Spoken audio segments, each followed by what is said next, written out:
Assalamualaikum warahmatullahi wabarakatuh. Pada kesempatan ini kami akan mempresentasikan hasil eksplorasi konsep mengenai desain kerangka pembelajaran sesuai dengan pemikiran Ki Hajar Dewantara oleh kelompok A2 kelas A709 Jambi CGP Angkatan 7 dengan fasilitator Bapak Sugeng Bagio dan pengajar praktik Bapak Sapuan Ahmad.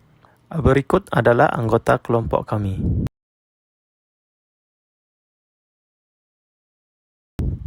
Di sini ada beberapa budaya lokal yang sesuai dengan pemikiran Ki Hajar Dewantara. Yang pertama ada Kendurisko dengan nilai gotong royong, religius, dan musyawarah. Kemudian ada duduk teganai saat prosesi pernikahan.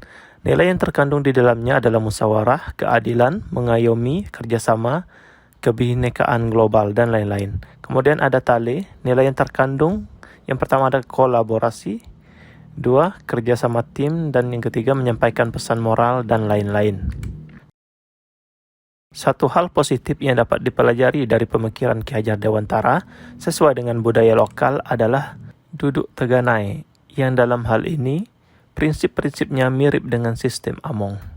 Pemikiran Ki Hajar Dewantara tersebut sejalan dengan filosofi duduk teganai di Kota Sungai Penuh, yang mana seorang pemangku adat dan teganai memiliki fungsi yang pertama mengayomi, memimpin, mengarahkan, membimbing, menjadi teladan, adil, bermusyawarah, terbuka, berpihak kepada anak betina dan kemenakan, dan yang terakhir adalah mampu menyelesaikan masalah.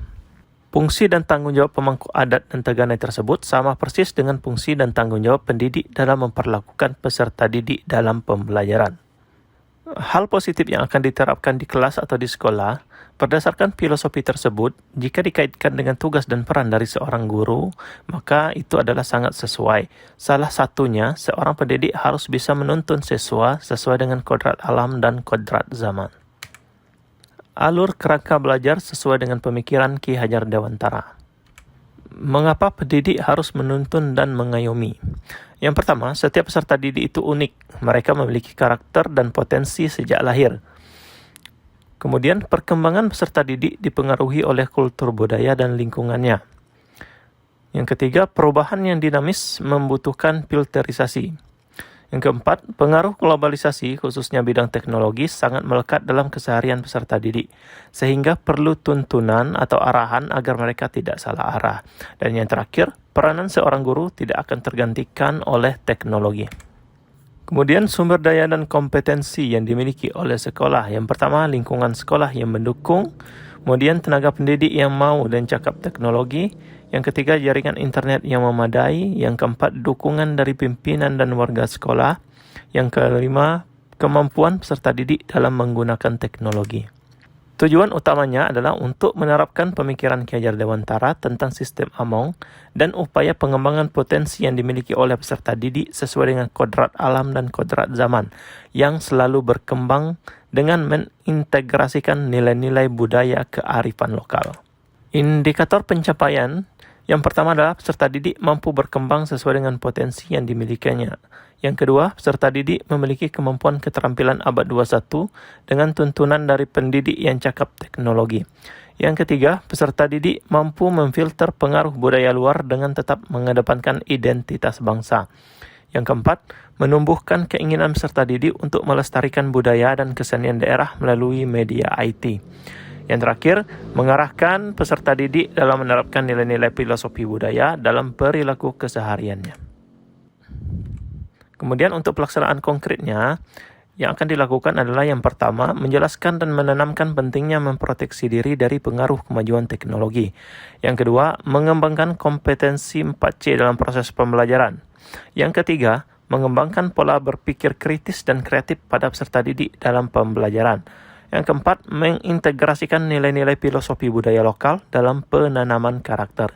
Yang kelima, mengayomi peserta didik dalam menemukan kemerdekaan belajar mereka sendiri. Kemudian, kegiatan yang akan dilakukan untuk mencapai indikator yang pertama, mengidentifikasi sumber daya yang dimiliki oleh sekolah. Yang kedua, membuat program sesuai kesepakatan yang telah didiskusikan. Kemudian merancang pembelajaran yang terintegrasi TIPEC. Yang keempat, mengkomunikasikan program dengan pihak terkait.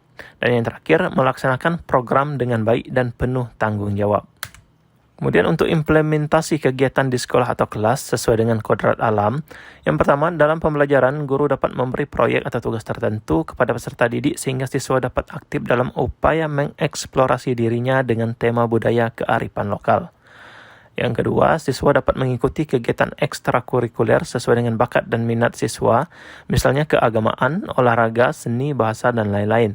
Kemudian, siswa dapat mengikuti perlombaan sesuai dengan bakat dan minatnya, baik akademik dan non-akademik. Yang keempat, pihak sekolah berkolaborasi dengan orang tua dengan membentuk paguyuban kelas guna menunjang proses pengembangan potensi peserta didik.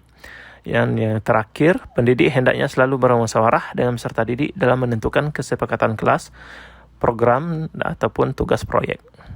Untuk mencapai kodrat zaman, nantinya akan diterapkan pembelajaran berbasis IT.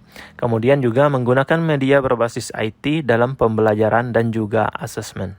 Pihak-pihak yang terlibat, yang pertama adalah murid, kemudian CGP, kemudian pengajar praktik dan fasilitator, kemudian kepala sekolah, kemudian rekan sejawat dan stakeholder sekolah, yang terakhir adalah dinas pendidikan.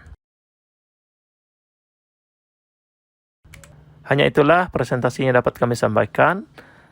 Jika ada salah, mohon dimaafkan. Assalamualaikum warahmatullahi wabarakatuh.